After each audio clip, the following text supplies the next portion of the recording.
जय हिंद दोस्तों। कहते हैं कि अगर आप किसी काम को शुरुआत करने में बहुत अधिक समय लगाते हैं तो आप उस काम को नहीं कर पाएंगे। इसलिए समझदारी इसी में है कि सोचने में अपना टाइम व्यर्थ ना करें और उस काम को आज से ही शुरू कर दें। ठीक है, ताकि अगर आप सोचने में अगर व्यर्थ कीजिएगा तो आपका टाइम निकल जाएगा और जिस भी अचीवमेंट को आप पाने की कोशिश कर रहे होंगे, ठीक है ना, वो आपसे बहुत दूर चला जाएगा। ठीक है, इसलिए आज हम आप लोगों को कुछ बताने जा रहे हैं क्लास 10th से रिलेटेड, जो 2023 के इसी साल की एग्जाम में आपके सबसे इंपॉर्टेंट क्वेश्चनों में से है। ठीक है ना, और ये क्वेश्चन हम गारंटी देते हैं कि आपका ऑब्जेक्टिव और सब्जेक्टिव दोनों से फंसेगा। ठीक, देखिए इसमें हमें बताना क्या है कि हमारे पास दो चर रैखिक समीकरण से दो समीकरण होंगे, इन्हीं समीकरण से सवाल होंगे। जैसे कहने का मतलब हो गया कि a1/a2 not equal to b1/b2। एक पहला ये कंडीशन को हम लोग ध्यान से देखेंगे। दूसरा है a1/a2 equal to b1/b2 equal to c1/c2। तीसरा कंडीशन होता है a1/a2 equal to b1/b2 not equal to c1/c2। अब बात आती है बीजगणितीय रूप क्या होता है, संपाती क्या होता है और समानांतर क्या होता है। देखिए इसका सबसे आसान ट्रिक और लॉजिक बताएंगे, आप आसानी से समझ जाइएगा। देखिए ये a1/a2 not equal to b1/b2 जो है, इस कंडीशन के आने वाले जितने भी समीकरण होंगे, ठीक है ना, उस कंडीशन में आपको ये जो होगा इसका ग्राफीय निरूपण जो होगा, ये प्रतिच्छेद करती हुई रेखाएं बनेगी। जब भी इसका ग्राफ बनेगा तो एक रेखा का समीकरण जो जाएगा दूसरी रेखा उसी के ऊपर से क्रॉस करके जाएगा। ठीक है ना, तो यानी कि a1/a2 not equal to b1/b2 ये क्रॉस किया। ठीक है ना, इसलिए हम इसको कह सकते हैं कि ये क्या कर रहा है, एक दूसरे के ऊपर जाने के लिए तो अनुमति दे दिया, यानी कि ये क्या है, अविरोधी है। विरोधी का मतलब क्या होता है कि नहीं जाने देंगे। अविरोधी का मतलब क्या है, आप चले जाइए कोई बात नहीं है। तो ये कंडीशन किस चीज को फॉलो करता है, अविरोधी का। ठीक, a1/a2 equal to b1/b2 equal to c1/c2।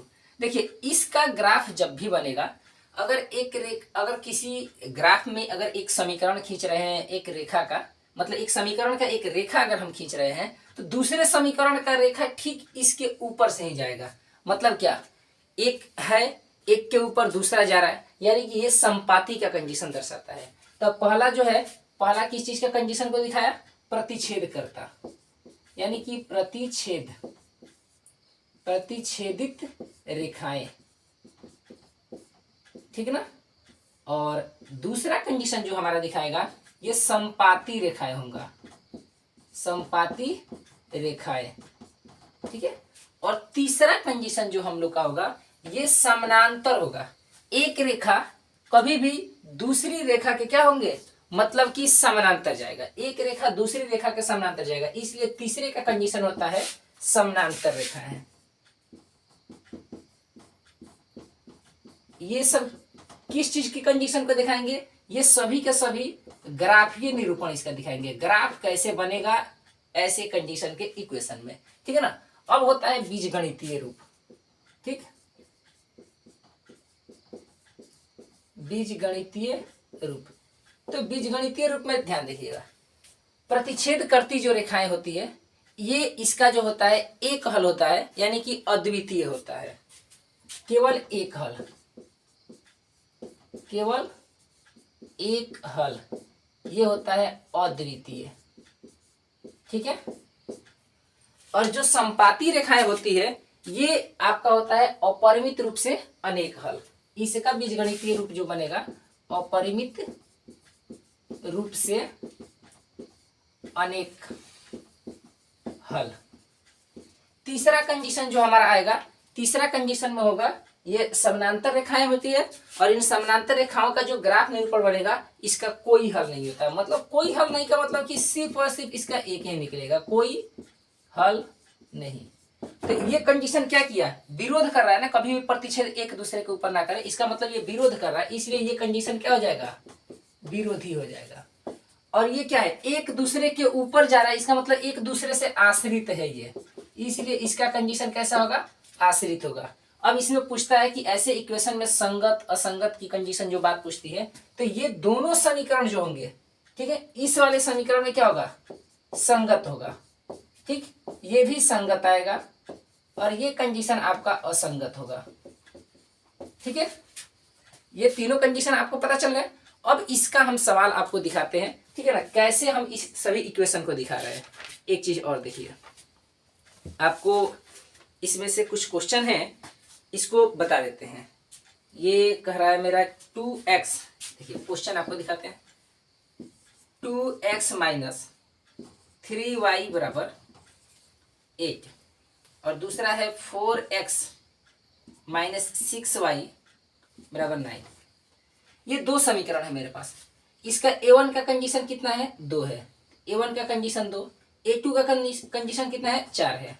ये माइनस है, ये माइनस है, ठीक है। तो ये b1 हो गया, ये b2 हो गया, तो -3b1 और -6b2 हो जाएगा। ये c1 और c3, ठीक, -8 और -9, क्योंकि ये दोनों इधर आएंगे तो माइनस में आएंगे। ये माइनस से ये माइनस कैंसिल, इस माइनस से ये माइनस कैंसिल, 3 एकम 3, 3 दूना 6, 2 एकम 2, 2 दूना 4। देख रहे हैं ना कि a1/a2 और b1/b2 सेम सेम मिल गया। a1/a2 बराबर b1/b2, लेकिन ये तीसरा वाला नहीं मिला है, c1/c2 नॉट इक्वल टू। ये किस कंडीशन का फॉलो है, ये तीसरा कंडीशन इसको फॉलो कर रहा है।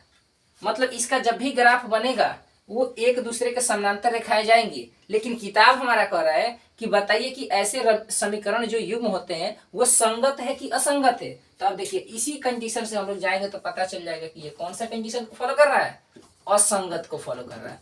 ऐसे आपके ऑब्जेक्टिव के क्वेश्चन रहेंगे, ठीक है ना। और इसी तरीके से क्वेश्चन पूछेगा। एक और क्वेश्चन इसमें से बता रहे हैं, ठीक है, ध्यान दीजिएगा।